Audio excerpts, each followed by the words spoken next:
mi esposo. Viajó a Cancún con su amante mientras yo estaba internada muriéndome de cáncer. Lo descubrí por las fotos en el celular que él olvidó en la mesita del hospital. Eran 3 semanas de quimioterapia. 3 semanas vomitando, temblando, calva, sola en aquella habitación fría que olía a desinfectante y desesperación. Y él estaba en Cancún, con ella, sonriendo en la playa como si yo no existiera. Pero antes de continuar, suscríbete al canal y cuéntanos en los comentarios desde dónde nos ves. Nos encanta saber hasta dónde llegan nuestras historias. La enfermera acababa de salir. Eran las 3:30 de la tarde de un martes sin color. El cielo afuera estaba pesado, gris, amenazando lluvia. El suero de la quimioterapia caía lentamente por el tubo transparente, entrando helado en mi vena. Cada gota parecía pesar 1 tonelada dentro de mí. Fernando había salido hacía 2 horas. Dijo que necesitaba resolver algo urgente en la oficina y que volvería pronto. Pronto. Esa palabra había perdido su significado para mí en las últimas semanas. Pronto podía significar horas, o días, o nunca. Su celular vibró en la mesita de noche. 1 vez, 2, 3. Miré el aparato. No debía tocarlo. Sabía que no debía. Pero mi mano se movió sola, como si algo dentro de mí ya supiera lo que iba a encontrar. La pantalla se encendió. Notificaciones de fotos. Muchas fotos. Un álbum compartido. El título me cortó antes incluso de abrirlo. Cancún. Paraíso inolvidable. Mi corazón se detuvo. Mis pulmones olvidaron cómo funcionar. Mis dedos temblaban, pero aún así abrí el álbum. La primera foto. Fernando en la playa. No era una foto cualquiera. Estaba bronceado, con esa sonrisa amplia que no veía desde hacía años. Llevaba un bañador azul que nunca había visto. El mar detrás de él era de un azul imposible, y él parecía feliz, realmente feliz. Pasé el dedo. La siguiente foto me quitó el aire. Una mujer a su lado, morena, joven, no más de 30 años, bikini rojo, gafas de sol demasiado grandes, cuerpo perfecto, piel dorada, los brazos de ella alrededor de su cuello, la boca de él en el cuello de ella. Seguí pasando. No podía detenerme. Era como si mi mente necesitara hacerse daño hasta el fondo. Foto de una cena romántica. Velas, copas de vino, las manos de ambos entrelazadas sobre la mesa. Foto de una puesta de sol, ellos besándose frente al horizonte naranja. Foto dentro de un coche descapotable, ella conduciendo, él riendo, el viento despeinando el cabello de los dos. Y entonces, la foto que me destruyó completamente.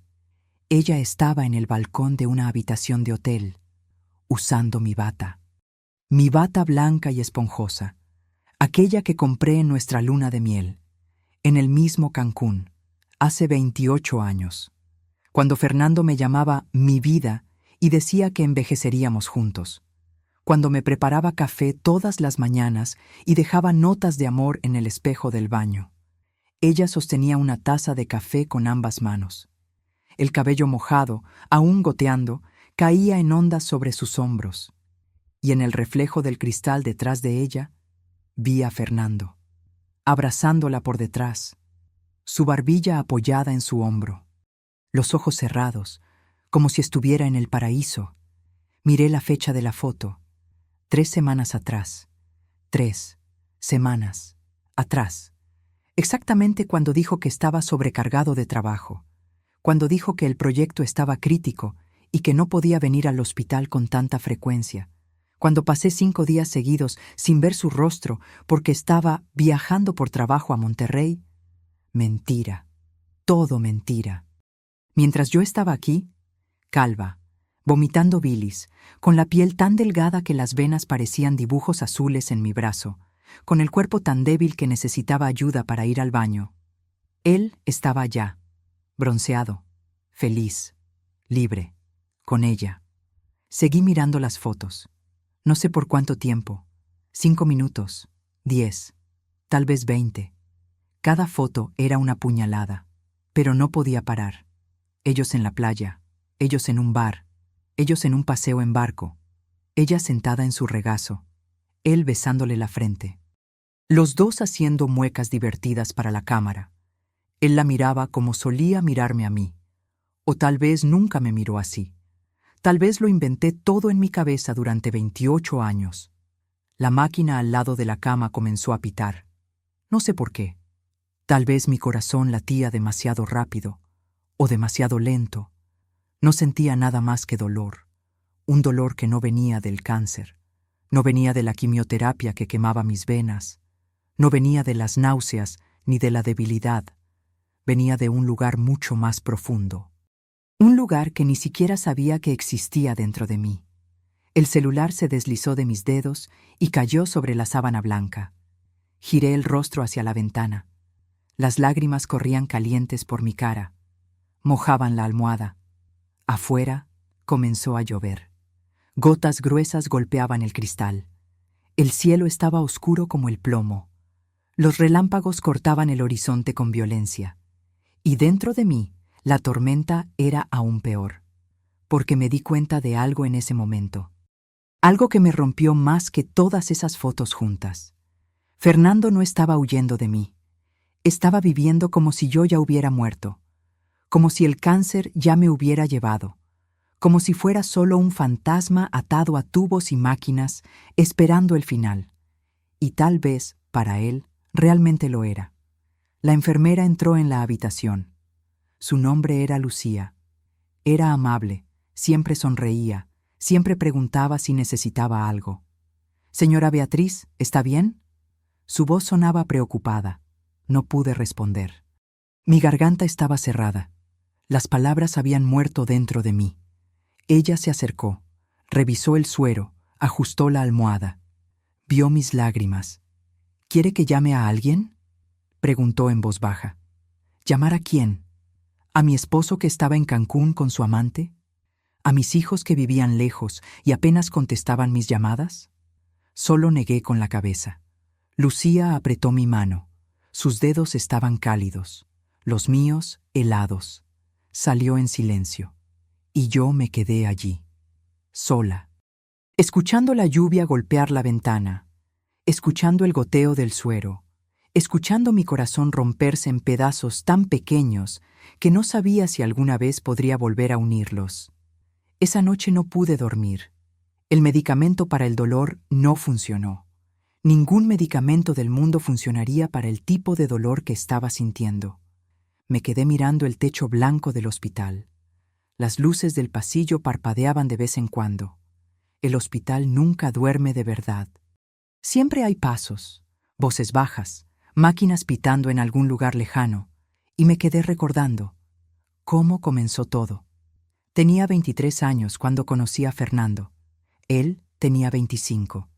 Fue en una fiesta de graduación de una amiga en común. Yo llevaba un vestido azul claro que mi madre había cosido para mí. Fernando vestía una camisa blanca y sonreía con facilidad. Bailamos toda la noche.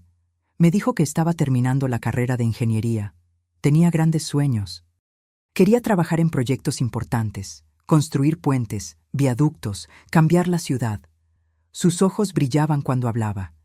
Y yo me enamoré de ese brillo. Nos casamos 6 meses después. La ceremonia fue sencilla. Mi familia no tenía dinero. La suya tampoco. Pero no importaba. Estábamos juntos. Y juntos creíamos que podíamos con todo. Alquilamos un pequeño apartamento en las afueras. 2 habitaciones, cocina diminuta, baño con azulejos agrietados. Pero era nuestro primer hogar. Yo trabajaba como secretaria en una oficina contable. Fernando aún estaba en su último año de universidad. El dinero era escaso, muy escaso. Recuerdo contar monedas para comprar arroz y frijoles. Recuerdo caminar kilómetros para ahorrar el pasaje del autobús. Recuerdo apagar todas las luces para que la factura no subiera.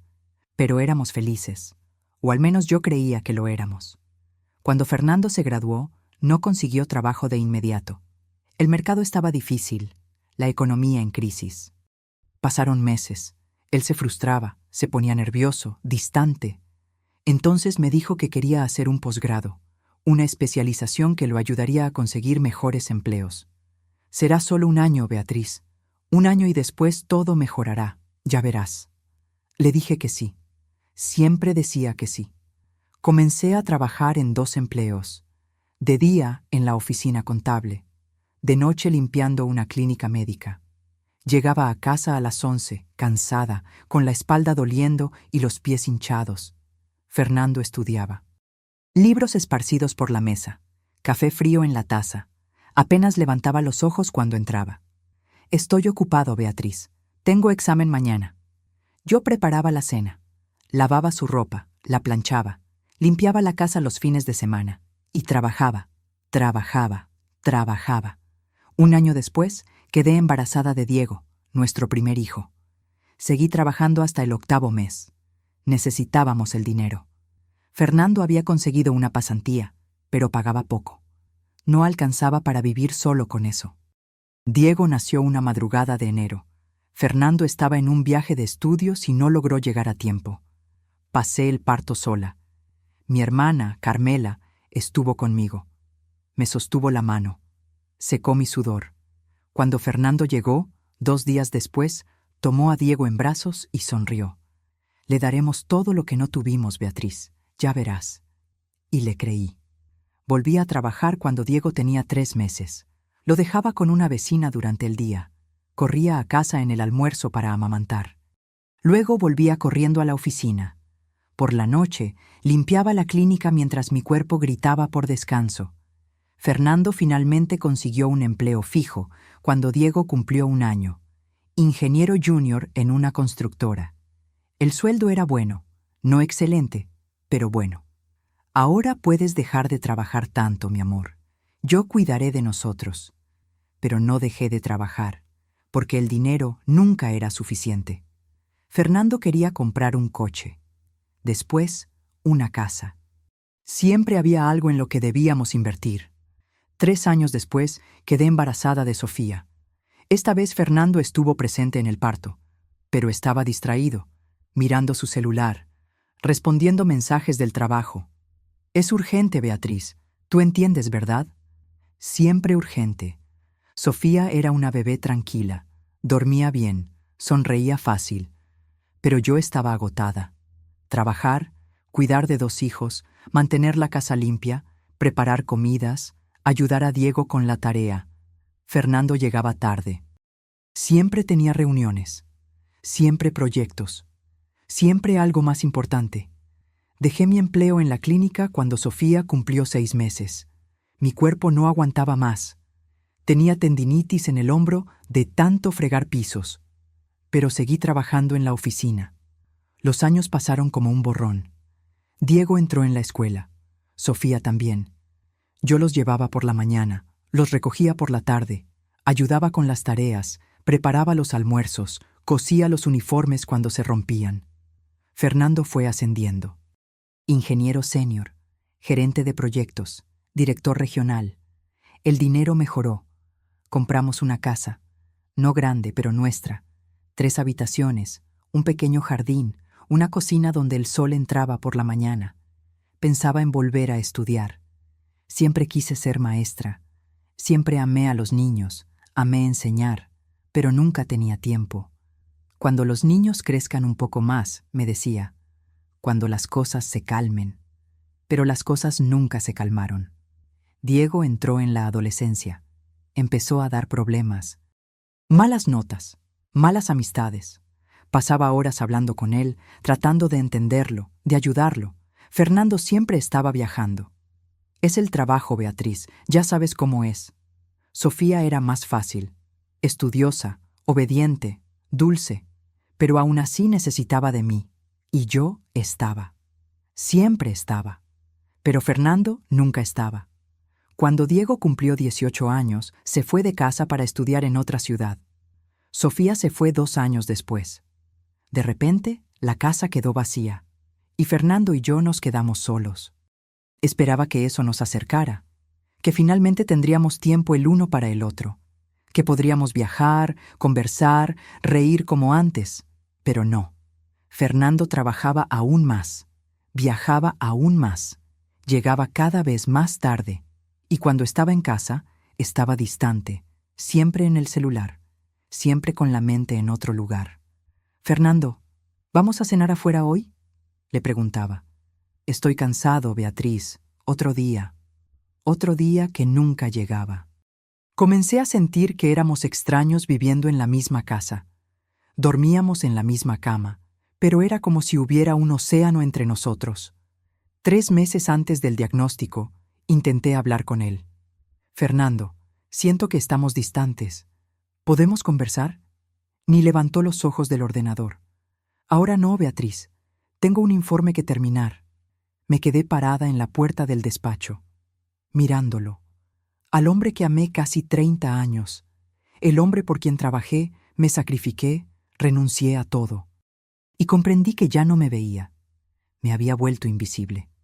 2 semanas después, sentí el bulto, en la ducha, pasando la mano distraídamente. Algo duro, extraño, en el pecho izquierdo. El mundo se detuvo. Pedí una cita. Me hice los exámenes. Esperé los resultados sola en la sala de espera, mientras Fernando estaba en una reunión importante. El médico me llamó a su despacho. Su rostro era serio. «Señora Beatriz, lamento informarle. Cáncer. Etapa 2. Debía empezar el tratamiento de inmediato». Llamé a Fernando. Estaba en una videoconferencia. «Después te llamo, mi amor». Me senté en el estacionamiento del hospital, sola, con el diagnóstico en la bolsa, y lloré, no por miedo a la muerte, sino porque comprendí que, aunque muriera, Fernando probablemente seguiría en la videoconferencia. Fernando volvió al hospital al día siguiente. Eran casi las 6 de la tarde. Traía una bolsa con frutas y un jugo natural. «Perdón por la demora, mi amor. El tráfico estaba imposible». Su voz era casual, normal, como si nada hubiera pasado. Dejó la bolsa sobre la mesita. Me besó la frente rápidamente. Su perfume era distinto, más fuerte, más caro. No era el que usaba antes. Se sentó en la silla al lado de la cama y tomó su celular. El mismo que había olvidado. Ah, aquí estaba. Lo busqué por todos lados. Desbloqueó la pantalla. Sus dedos se movían rápido, probablemente borrando notificaciones, cerrando conversaciones. Lo observaba en silencio. Mi garganta estaba seca. Mi corazón latía tan fuerte que pensé que podía escucharlo. «Fernando». Mi voz salió más débil de lo que quería. «¿Mm?». Ni levantó los ojos. «Mírame». Algo en mi tono lo hizo detenerse. Levantó la cabeza. Sus ojos se encontraron con los míos, y lo vi. Vi lo que intentaba esconder. Culpa, miedo y algo peor, indiferencia. «Vi las fotos», dije. Su rostro palideció. Por un segundo, solo un segundo, pareció un niño al que atrapan haciendo algo malo, pero enseguida volvió la máscara. «¿Qué fotos?». Su voz era demasiado controlada. «Las fotos de Cancún, Fernando. Tú y ella, usando mi bata, mientras yo estaba aquí». Silencio. Un silencio tan pesado que parecía absorber el aire de la habitación. Desvió la mirada. Guardó el celular en el bolsillo. Se pasó la mano por la cara. «Beatriz, no mientas, por favor. No tengo fuerzas para más mentiras». Suspiró. Un suspiro largo, cansado, como si la difícil fuera yo. «Está bien. Sí, fui a Cancún, con Valeria». Valeria. Tenía nombre. Por supuesto que tenía. «¿Desde cuándo?», pregunté. Guardó silencio. «Fernando, ¿desde cuándo?». «Unos 8 meses. 8 meses. 8 meses antes del diagnóstico. 8 meses de mentiras, de reuniones importantes, de viajes de trabajo, de proyectos urgentes. 8 meses mientras yo preparaba su cena, lavaba sus camisas, lo esperaba en una cama vacía. «¿Cómo pudiste?». Mi voz tembló. No respondió. «Fernando, me estoy muriendo. Me estoy muriendo y tú te fuiste de viaje con otra mujer». «No te estás muriendo, Beatriz. El médico dijo que hay tratamiento». «Eso no cambia nada», grité. No me importaba si alguien en el pasillo podía oír. «Tengo cáncer.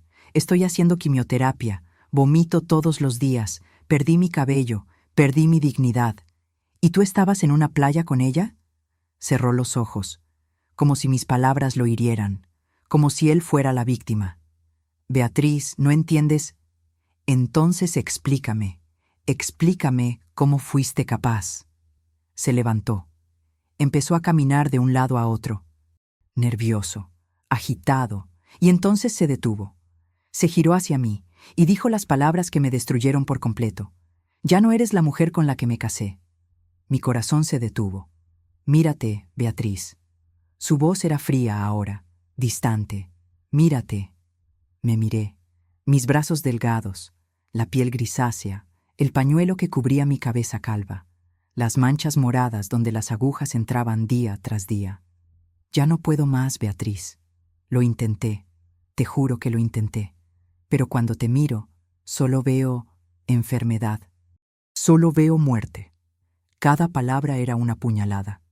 Merezco ser feliz, continuó. He trabajado toda mi vida.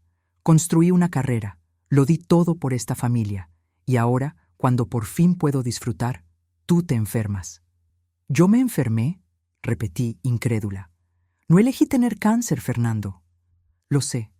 Sé que no lo elegiste. Pero yo tampoco elegí esto. Señaló hacia mí, como si yo fuera un problema que había que resolver. Valeria me hace sentir vivo otra vez. Cuando estoy con ella, no tengo que pensar en hospitales, ni en medicinas, ni en... Todo esto, repetí en voz baja. Yo soy todo esto para ti. No lo negó.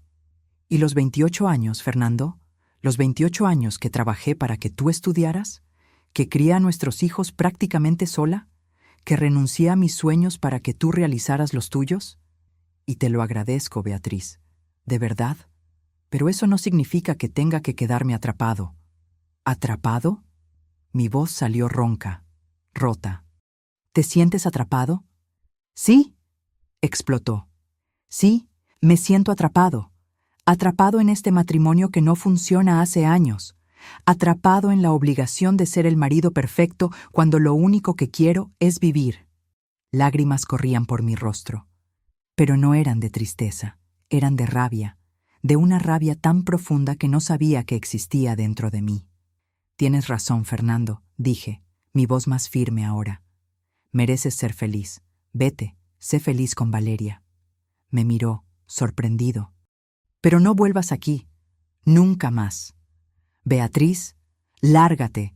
Estás siendo irracional. Dije, lárgate.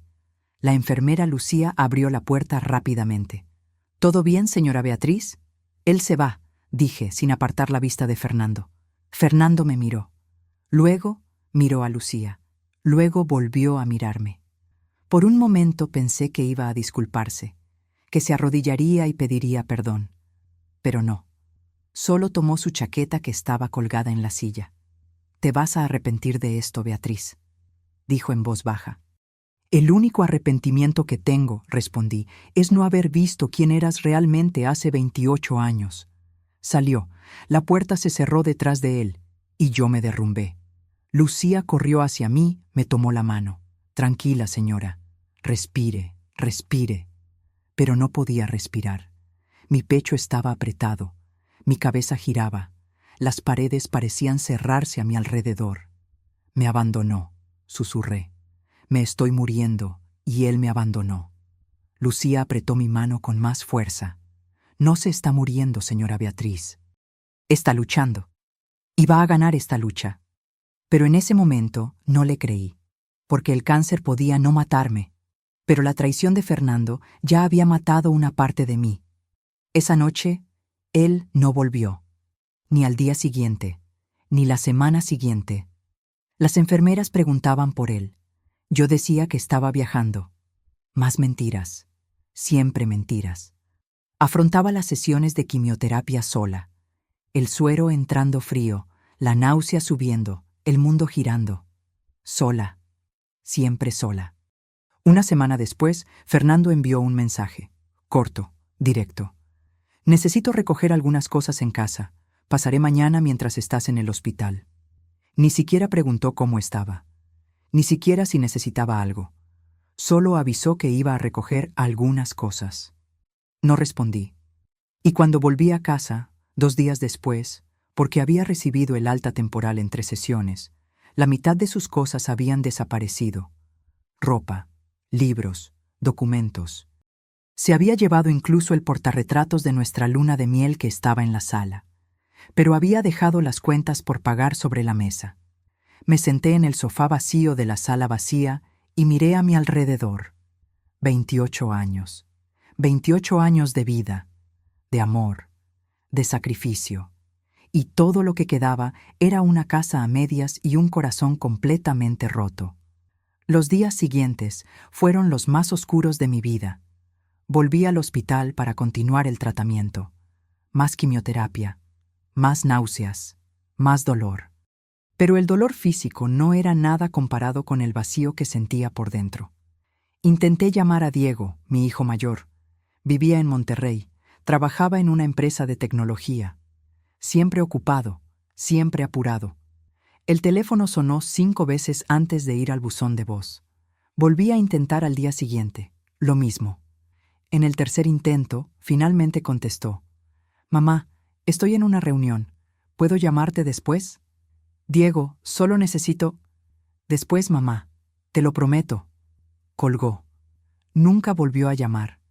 Llamé a Sofía. Mi hija vivía en Guadalajara. Se había casado hacía 2 años con un abogado llamado Ricardo. Estaban intentando tener un bebé. Contestó al segundo tono. «Mamá, ¿cómo estás?»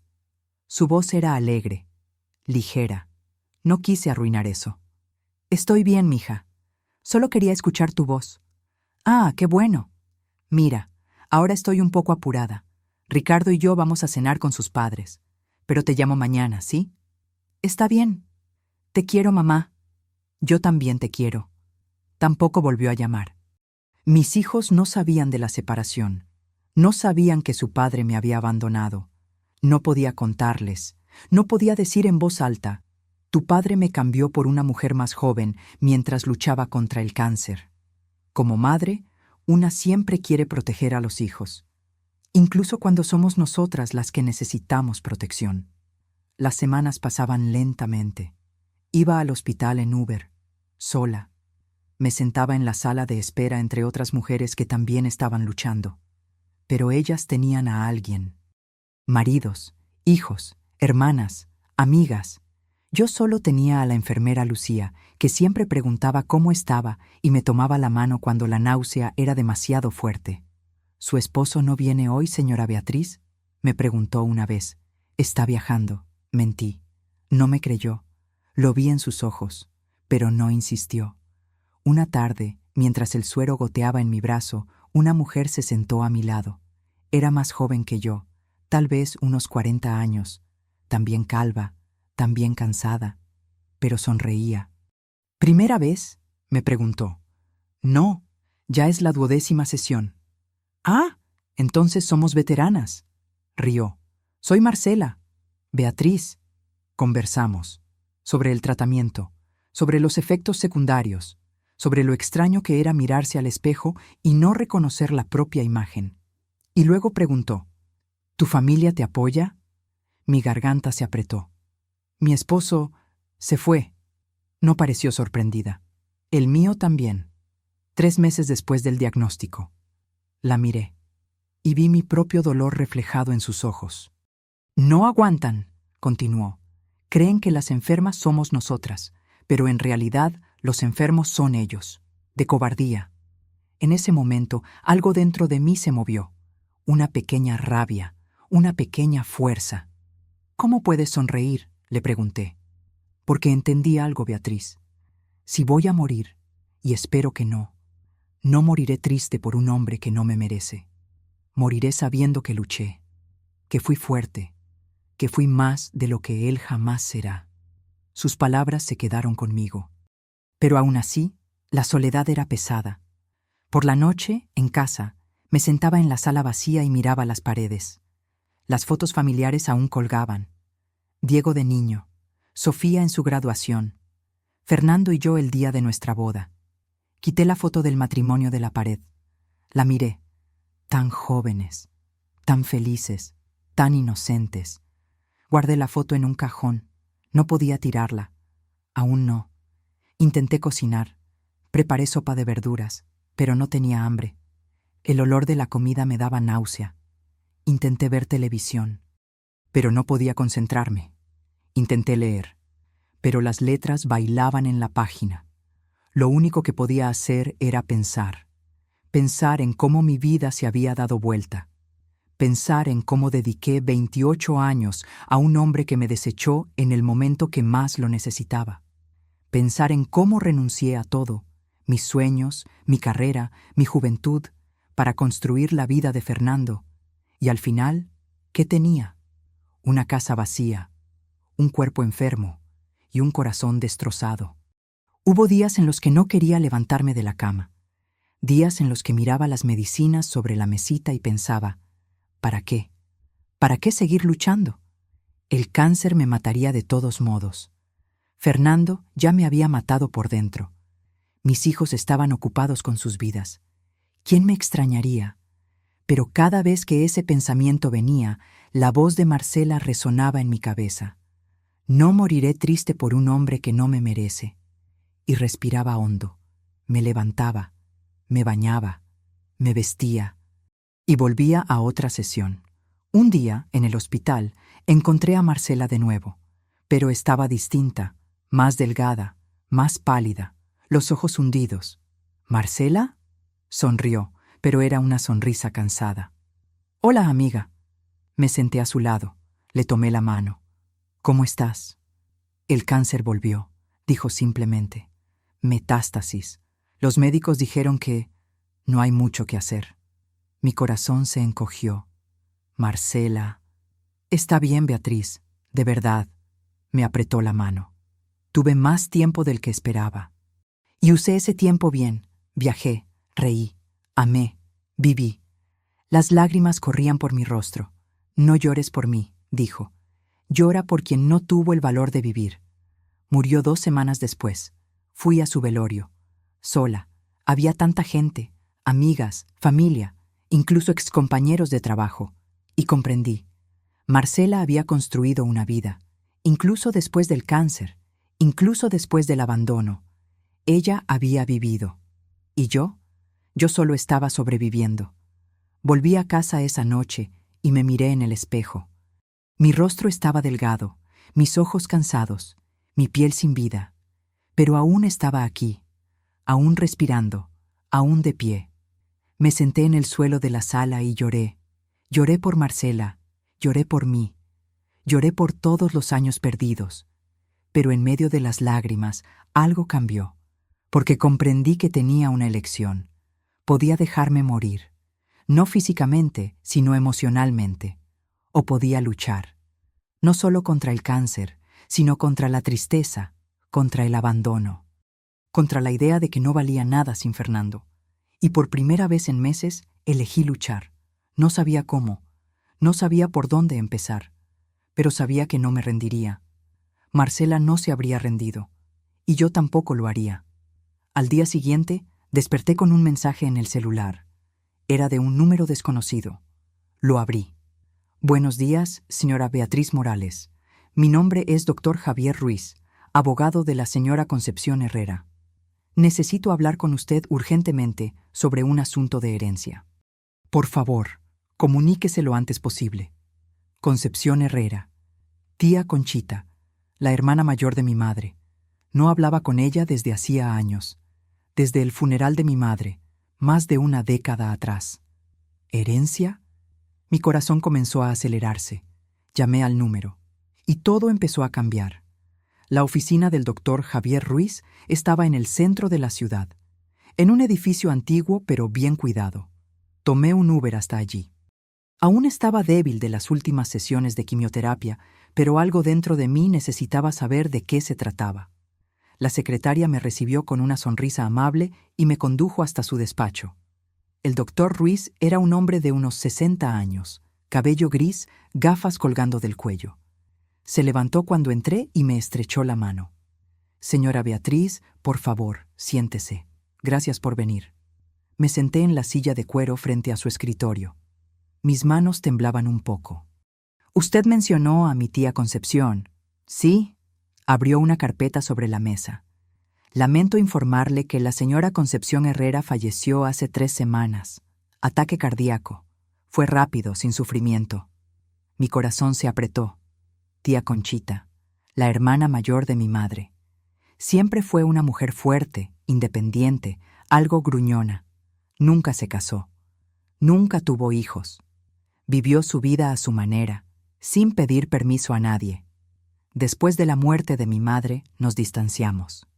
Yo estaba demasiado ocupada con Fernando, con los niños, con el trabajo, y ella, bueno, nunca fue de insistir. No lo sabía, murmuré. Ella dejó instrucciones muy claras, continuó el abogado. No quería velorio, no quería llantos, quería ser cremada y que sus cenizas fueran esparcidas en el mar. Y así se hizo. Empujó un sobre grueso hacia mí. Ella dejó todo para usted, señora Beatriz. El apartamento en el centro, los ahorros, algunas inversiones y esta carta. Tomé el sobre con las manos temblorosas. Mi nombre estaba escrito al frente, con la letra firme de la tía Conchita. ¿Cuánto es todo?, pregunté, todavía sin creerlo. El doctor Ruiz revisó los documentos. El apartamento está valuado en aproximadamente 2,5 millones de pesos. Es un departamento de 2 habitaciones, bien ubicado, sin deudas. Los ahorros e inversiones suman unos 800,000 pesos. Mi corazón casi se detuvo. 3,300,000 pesos. Era más dinero del que había visto en toda mi vida. ¿Ella dejó todo para mí? ¿Por qué? Creo que la carta lo explica, dijo el doctor Ruiz amablemente. Todos los documentos están aquí. El apartamento ya está a su nombre.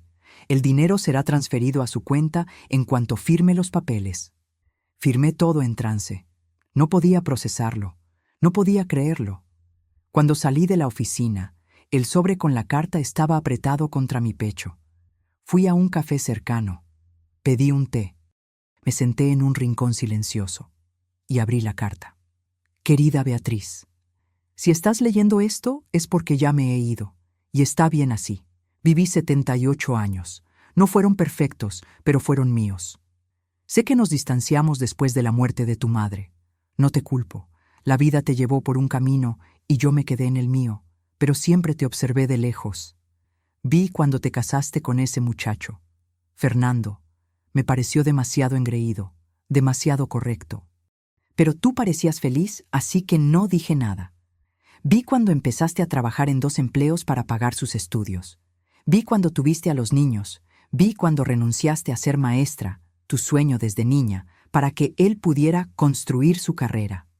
Y sentí rabia, rabia de ti, rabia de él, rabia de cómo las mujeres siempre se olvidan de sí mismas para construir los sueños de los hombres. Pero no dije nada, porque no era mi vida, era la tuya. Hace unos meses me encontré con tu hermana Carmela en el mercado. Me contó sobre el cáncer y sobre Fernando. Beatriz, se me rompió el corazón. Quise llamarte, quise ir a verte, pero pensé, ¿qué podría hacer una vieja cascarrabias como yo para ayudar? Así que decidí hacer lo que sé hacer, planear. Este apartamento fue mi refugio por 40 años. Aquí fui libre, aquí viví a mi manera. Y ahora quiero que sea tuyo. No es un palacio, pero es tuyo, solo tuyo, sin nombre de marido, sin recuerdos de traición, tu nuevo comienzo. El dinero no es mucho, pero es suficiente. Suficiente para que no dependas de nadie, suficiente para que respires, para que pienses, para que decidas. Beatriz, siempre has sido fuerte, más de lo que imaginas. Tu madre me lo decía. Mi Beatriz tiene un corazón enorme, me decía, pero a veces temo que ese corazón sea demasiado grande para un mundo tan pequeño. Tu madre tenía razón. Has amado demasiado. Has dado demasiado.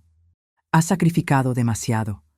Pero ahora, mi niña, es hora de vivir para ti. Renace. No por Fernando, no por tus hijos, no por mí, por ti, porque lo mereces. Siempre lo mereciste. Y si puedo darte un consejo de alguien que vivió mucho y se equivocó más, nunca es tarde para empezar de nuevo.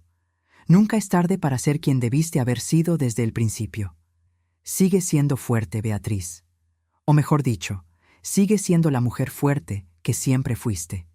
Solo que ahora sé fuerte para ti misma. Con todo mi amor y admiración. Tía Conchita. PD. Hay una caja debajo de mi cama. Dentro están todas las cartas que tu madre me escribió antes de morir. Léelas cuando estés lista. Hablaba mucho de ti, y solo cosas buenas. Las lágrimas caían sobre el papel, manchaban la tinta, pero no podía dejar de leer. La leí 3 veces. 4. Tía Conchita, la mujer que siempre creí distante, fría, indiferente, me estaba salvando. Incluso después de muerta, me estaba dando una segunda oportunidad. Pagué el té y fui directamente al apartamento de ella. Estaba en un edificio de 6 pisos, cerca de una plaza arbolada. 3er piso. El portero me reconoció y me entregó las llaves. La señora Concepción hablaba mucho de usted, me dijo. Decía que un día usted vendría. Subí las escaleras despacio.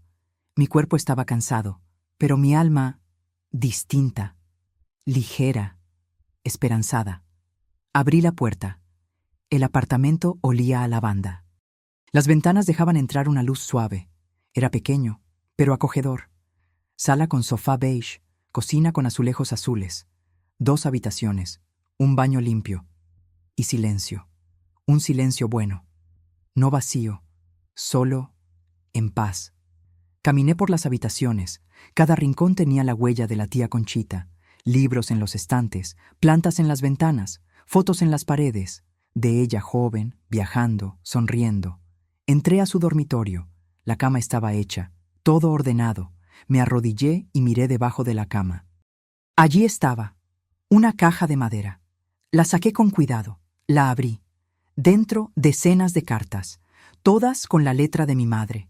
Tomé una al azar. La fecha, 2 meses antes de la muerte de mi madre. Querida Conchita, Beatriz vino a visitarme hoy. Trajo a los niños. Diego está tan grande y Sofía es un encanto. Pero, Conchita, hermana mía, estoy preocupada. Beatriz está cansada. Lo vi en sus ojos. Trabaja tanto, da tanto. Y Fernando solo recibe. Intenté hablar con ella, pero sonrió y dijo que está bien, que así es el matrimonio. ¿Será? ¿Será que amar significa apagarse?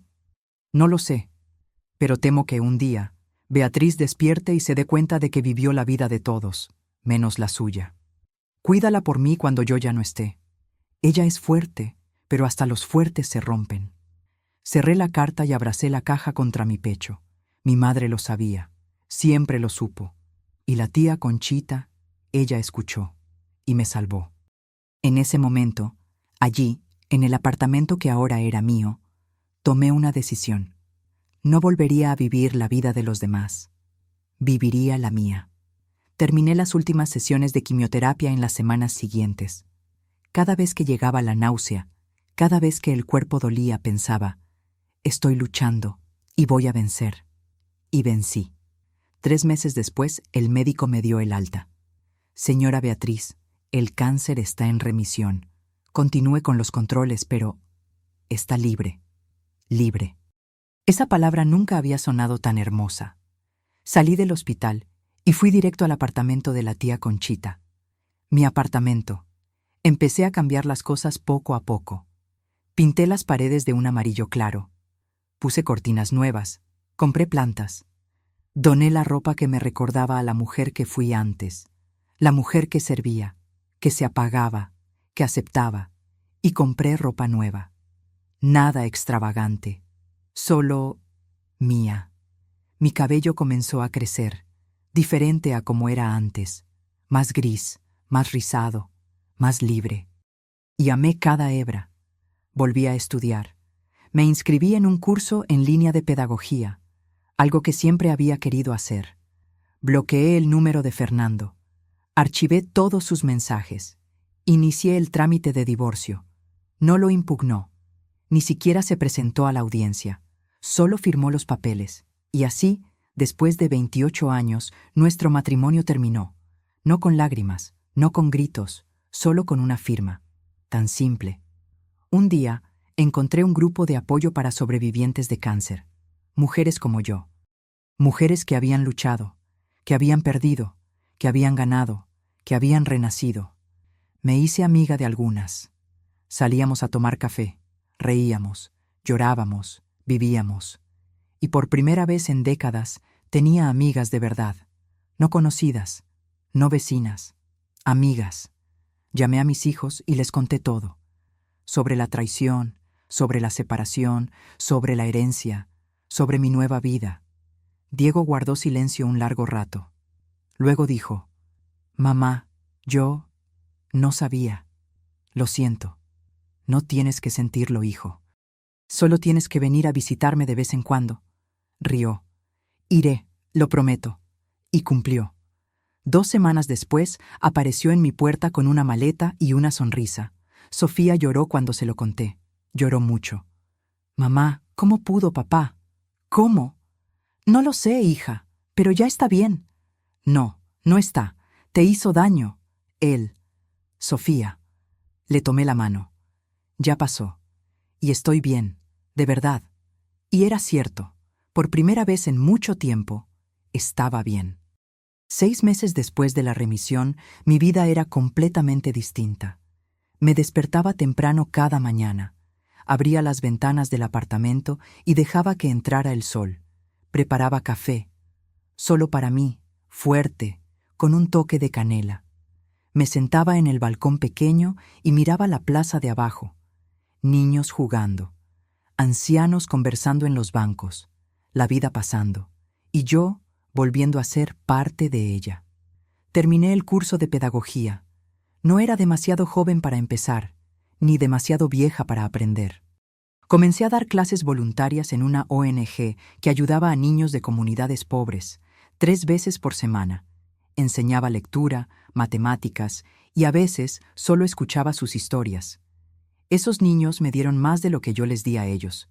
Me recordaron por qué siempre quise ser maestra, por qué amaba enseñar, por qué la educación había sido mi sueño desde niña, un sueño que había enterrado para construir los sueños de Fernando. Pero ahora era mío otra vez. Mi cabello había crecido completamente. Gris, ondulado, distinto. No lo teñí, no lo oculté. Lo dejé ser como era, un símbolo de mi batalla, de mi victoria. Había adelgazado un poco por el tratamiento, pero poco a poco recuperé fuerzas. Comencé a caminar todas las mañanas en la plaza. Media hora, luego 1 hora. Mi cuerpo era diferente, más viejo, más marcado. Pero era mío, y estaba vivo. Una tarde, estaba en una librería del centro cuando escuché una voz detrás de mí.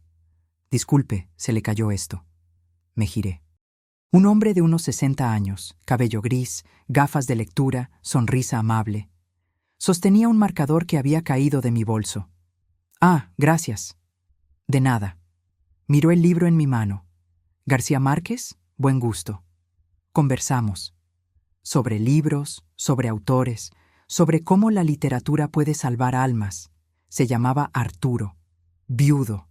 Profesor de historia jubilado. Visitaba la librería cada semana. «Quizás nos volvamos a ver por aquí», dijo al irse. «Quizás», respondí sonriendo.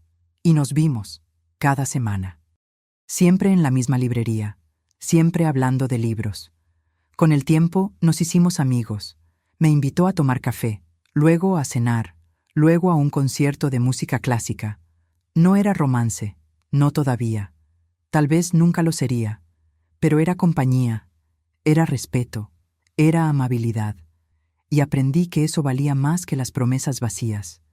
Fue Diego quien me contó sobre Fernando. Me llamó una noche, con voz seria.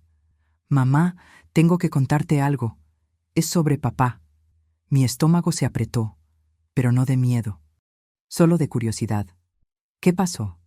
«Perdió su trabajo, la empresa quebró, despidieron a todos, incluido él». Guardé silencio. «Y hay más. Valeria terminó con él.